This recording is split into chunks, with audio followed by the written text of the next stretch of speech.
O trágico evento do voo brasileiro 2283, ocorrido em 9 de agosto de 2024, desencadeou uma série de acontecimentos que marcariam a história da aviação no Brasil.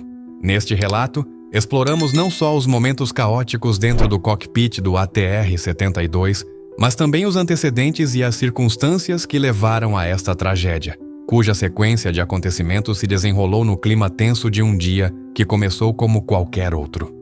O Dr. Adriano Aiz, um médico que tinha terminado o seu turno, dirigia-se apressadamente para o aeroporto de Cai, no Brasil. A sua intenção era apanhar o voo 2283 com um passe vazio para Gus. No entanto, o início do seu dia transformou-se numa espera frustrante no balcão de check-in, onde não havia funcionários disponíveis. Depois de um café, formou-se finalmente uma longa fila, mas quando chegou à porta de embarque, soube que o embarque já tinha sido concluído. Apesar da sua insistência e raiva, só lhe foi oferecido um voo alternativo à tarde. Na altura, o Dr. Aiz não sabia que este contratempo o tinha salvo de um destino fatal. Entretanto, um grupo de passageiros, desorientado pela confusão, dirigiu-se para a porta de embarque errada. Quando finalmente se aperceberam do seu erro, era demasiado tarde. Às 11h58, o comandante Danilo Santos Romano e o primeiro oficial Humberto de Campos Alanar descolaram com 62 pessoas a bordo, deixando mais de 11 lugares vazios. O voo estava previsto para durar cerca de 1h30 e, a princípio, tudo parecia correr bem. No entanto, a situação iria mudar drasticamente em menos de 2 horas. Às 13h20, a apenas 60 quilômetros do seu destino, os pilotos pedem autorização para aterrar. Entretanto, os passageiros, alheios ao perigo iminente, desfrutavam da vista das janelas. O avião começou a virar à direita e um violento abanão percorreu subitamente a cabina. Os alarmes de perda de sustentação soaram, o que significa que as asas do avião já não conseguiam mantê-lo no ar.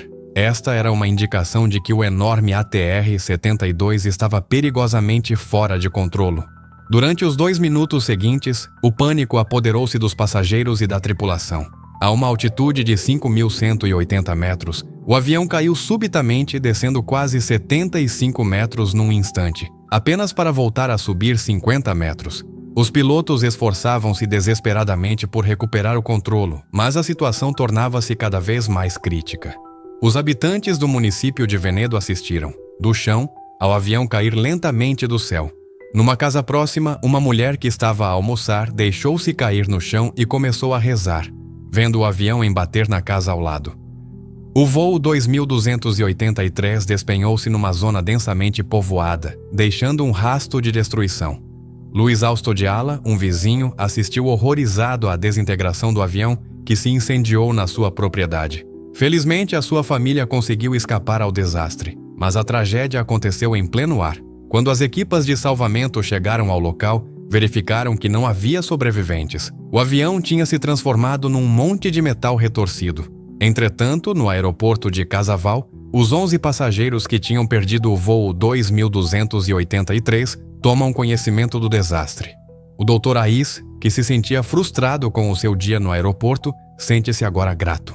A tragédia havia ceifado a vida de 62 pessoas, tornando-se o 5º desastre aéreo mais mortal da história do Brasil. A pergunta que todos faziam era: por que isso aconteceu? Se chegou até aqui, encorajo-o a gostar e a subscrever o canal para mais conteúdos fascinantes como este. O vosso apoio é muito importante para nós. Enquanto os peritos analisavam meticulosamente as caixas negras, os jornalistas começaram a investigar mais. Surgiu na internet uma imagem do painel de controlo do ATR-72500, uma fotografia tirada 1 ano antes do acidente.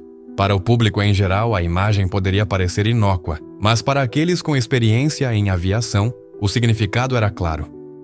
Uma etiqueta amarela no painel avisava que um instrumento estava temporariamente fora de serviço. Este instrumento pertencia ao sistema anti-gelo do avião, um elemento crítico em condições climatéricas adversas. O que se seguiu foi uma descoberta alarmante. Outros ATR-72500 tinham registrado problemas semelhantes, o que sugere que estas falhas, embora aparentemente menores, eram comuns nesta série de aeronaves. Um avião tinha um indicador de nível de combustível defeituoso, enquanto o outro tinha uma pega do monitor de desempenho partida durante o voo.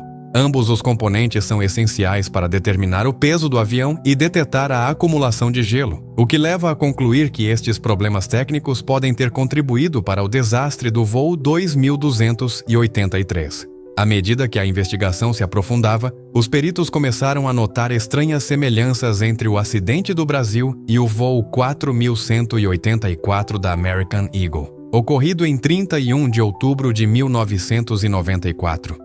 Nesse dia de Halloween, em condições climatéricas frias e chuvosas, o voo 4184 tinha 64 passageiros, 2 assistentes de bordo e era tripulado pelo capitão Orlando Agier e pelo primeiro oficial Jeff Gano, ambos jovens mas experientes. O voo 4184, que descolou de Indianápolis com destino a Chicago, sofreu atrasos na partida. Quando finalmente foi autorizado a descolar, o avião estava 45 minutos atrasado. Este tempo extra não parecia ser um grande problema, uma vez que os pilotos conseguem muitas vezes compensar o tempo perdido no ar. No entanto, nesta ocasião, a situação tornou-se crítica. Durante o voo, a tripulação teve de subir e descer repetidamente, atingindo quase 5.000 metros de altitude. Este comportamento, associado ao tempo frio, provocou a formação de gelo no avião.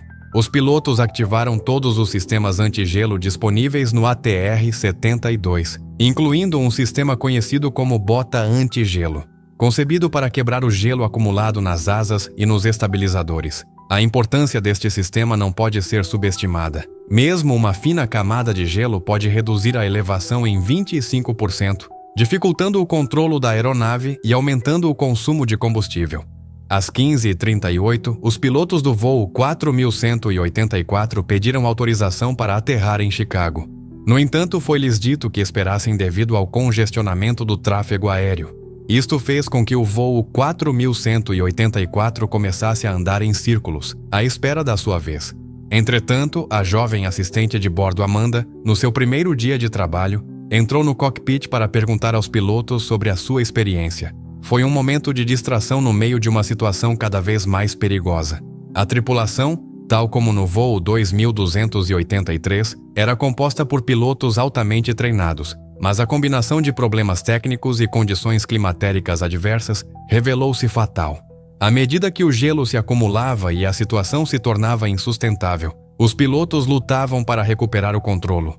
O voo 4184 despenhou-se pouco depois, resultando na perda de todas as vidas a bordo. A investigação do voo 2283 não só revelou um padrão perturbador na série ATR 70 e 2500, como também sublinhou a importância de uma manutenção adequada e de uma revisão completa dos sistemas críticos. As semelhanças entre os dois acidentes sublinham a necessidade de uma vigilância constante no domínio da segurança da aviação. As conclusões sobre o sistema antigelo e os problemas técnicos em ambos os voos levantam questões sobre a eficácia dos protocolos de manutenção e da supervisão das aeronaves. Num mundo em que a segurança aérea é fundamental, estes incidentes recordam-nos que mesmo pequenas falhas podem ter consequências desastrosas. À medida que as investigações prosseguem e são revelados mais pormenores, o objetivo é aprender com estes trágicos acidentes para garantir que não se repetem no futuro. A segurança dos passageiros e da tripulação deve ser sempre a prioridade número 1 na aviação. E cada lição aprendida é um passo em direção a viagens mais seguras nos céus. Espero que tenham gostado desta viagem fantástica. Subscrevam e não percam o nosso próximo vídeo. Até a próxima!